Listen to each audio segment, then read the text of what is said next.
kailangan ko na umalis. Patawarin mo ako. I'm so sorry. Patawad. Lorena!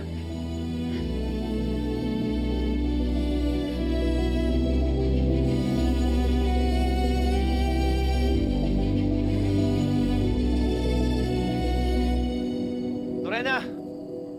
Lorena! Ano ba? Lorena, mag-usap tayo. Ano ba nangyayari sa'yo? Lorena, sandali lang. Okay? Ano ba nangyari? Sorry, Wilfred. Kailangan ko na umalis. No. Was it the gas? Alam mo na, overwhelmed ka. I'm so sorry, hindi ko sinabi sa'yo. Sorpresa kasi. Malito.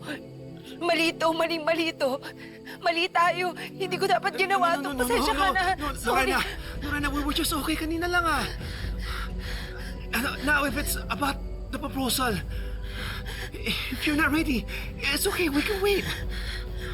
Pasensya ka na, Wilfred.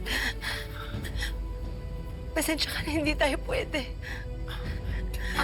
Please, nakikiusap ako. Huwag mo na ako susundan. Hayaan mo na lang ako umalis. Baka ano ba? Usap tayo, Lorena! Lorena!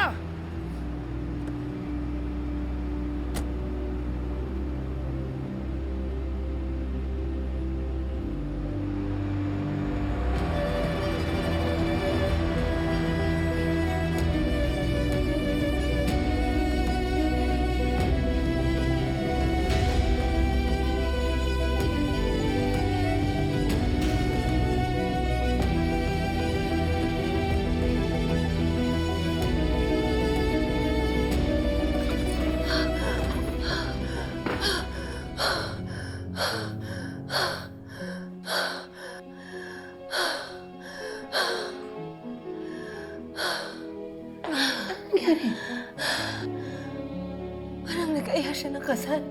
Ha? Agad-agad? Eh, di ba maganda yun? Bakit ganun ka? Kasi manang hindi ko na kaya. Hindi ko na kayang mahalin si Wilfred ng ganito. Hindi ko na kayang ipagpatuloy ito hanggat sa meron akong tinatago sa kanya. Anong tinatago? Manang ako yung dahilan kung bakit nasira yung buhay niya. Ako dahilan kung bakit nawala yung asawa niya. Asawa niya si Joy.